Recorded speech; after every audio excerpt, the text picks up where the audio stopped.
Well, welcome to Cranborne. Yeah, so for the last 25, 30 years, I've been operating in southwest and central southern England, also in Wales, and my work's largely been with larger landowners, large estates. So not only looking after their forest, but also being involved in their longer term decisions about land use change.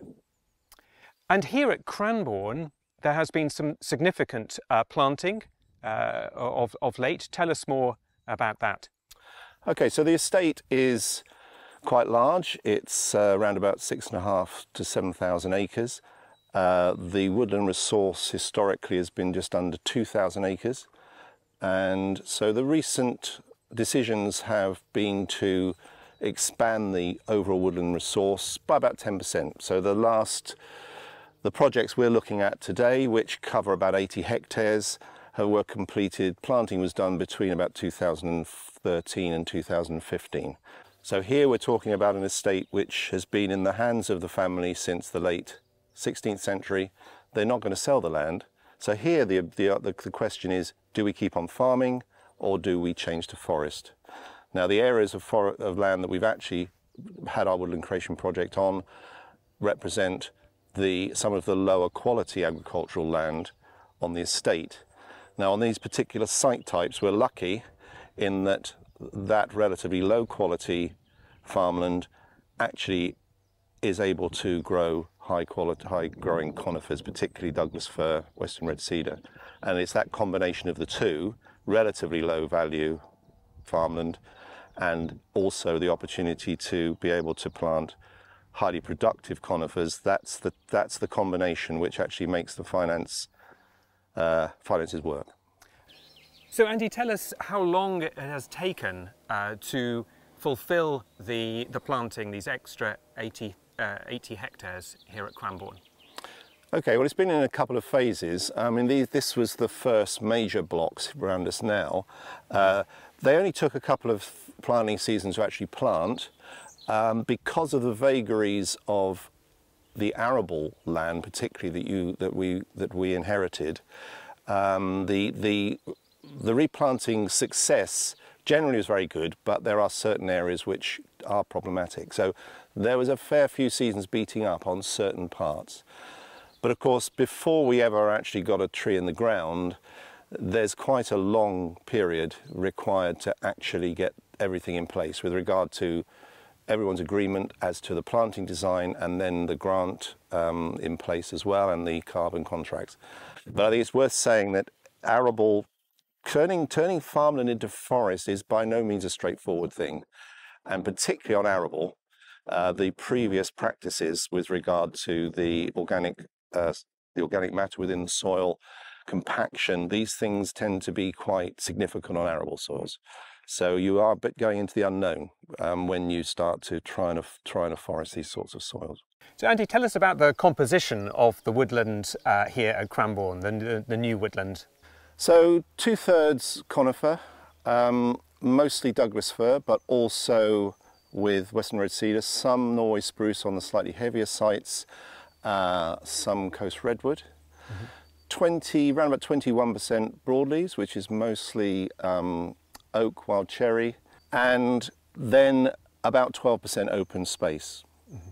What's noteworthy is, of course, the high proportion of coniferous planting here. Tell us a bit about the rationale behind that. Okay, so from the financial point of view, we have to effectively compete with the income that is currently coming from the farmland, and obviously what we think that income is going to do in the next 25 years. And in order then to meet the financial targets of the financial assessment, we need a number of things. We need the grants, we need some timber production, and we need some carbon payment. Now, another key element in the calculation is the relative establishment costs between conifers and broadleaves.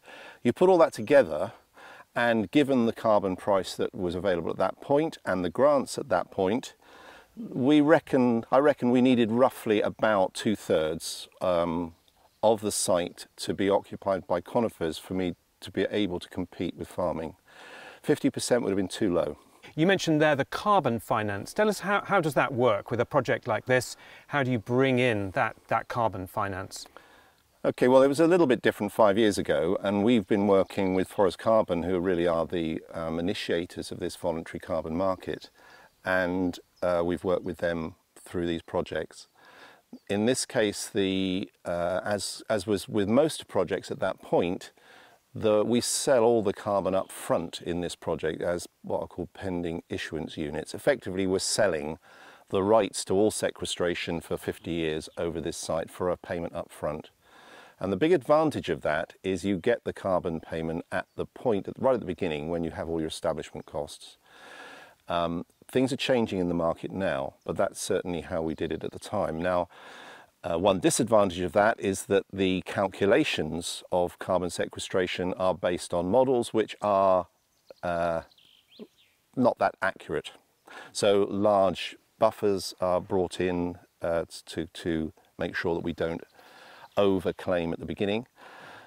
I did the calculation so that we've actually effectively sold about 34,000 tonnes of CO2 equivalent, although in practice we probably will sequester more than that because we are very conservative effectively in the data that comes out of these models. Now at 34,000, that doesn't really mean anything to people, so I did a calculation based on the average sequestration for households, and it's equivalent to the annual emission of the three major settlements around here. So they're not that, the Cranborne, Alderholt and Dameron, just to give an idea of now obviously the sequestration is taking place over quite a long period, and I'm only talking about replacing 1 year of annual emission, but it's still a significant number of households.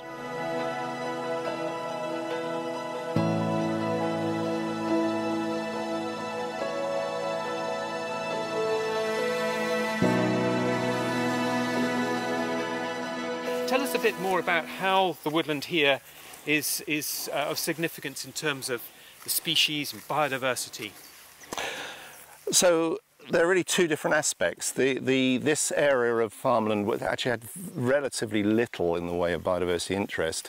It did have some interest. It had areas of ponds, for example, areas of hedgerows, and so a key idea is to try and maintain and enhance the existing biodiversity value.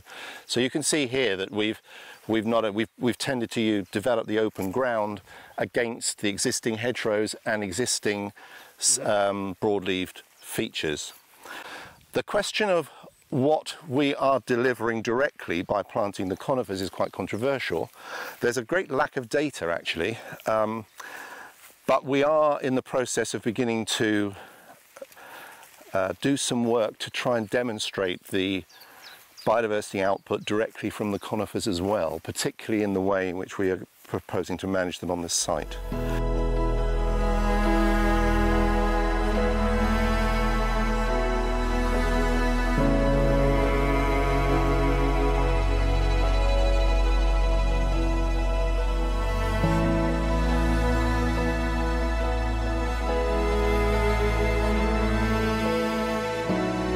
So Andy, you've brought us here to give us an indication of what some of the coniferous planting might look like in the future. Absolutely. So up until about 2008, the estate followed a conventional clear fell and replant policy, but since 2008, the forest has been managed predominantly using continuous cover principles, and in particular our aim is to produce permanently irregular stands. And this is one of the more developed ones in Douglas fir, which is obviously one of the species that we're planting. Now, the reason we went down this route was primarily financial, but part of the overall rationale is that the risks are lower because we're managing the forest in a more resilient way.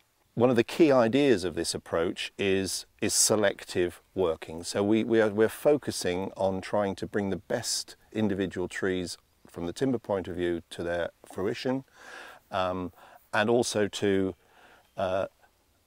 try and fill our forest with trees that have high vitality by building big crowns, making them grow fast, at the same time removing those individuals which are showing particular susceptibility to the range of biotic threats that we have been confronted with over the last 10 years. I imagine there have been some hurdles along the way. Tell us something of what hurdles you've encountered. You're right. I mean, these predominantly coniferous plantings represent the first plantings of predominantly coniferous stands on lowland farmland in this area since the mid-70s. There are a significant number of hurdles to achieving this. I mean, you have to persuade the owner to start off with, and that's partly financial. But obviously, we're all aware of the significant inertia with regard to land use change. You know, owners have very often been very close to their farming enterprises. The other major hurdle, I suppose, is that we have to persuade the stakeholders locally that introducing conifers is a good idea.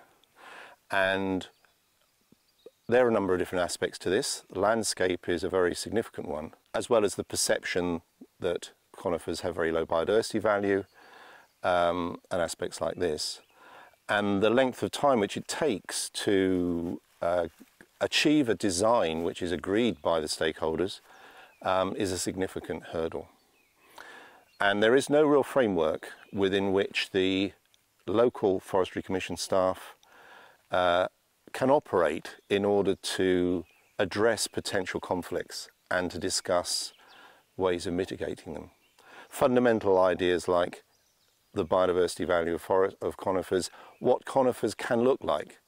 And what we're trying to do here is to show that you can actually grow conifers in a different way, which are potentially easier to assimilate into the landscape than perhaps the conventional approach. We wish you every success as you look after it in decades to come. Thank you very much.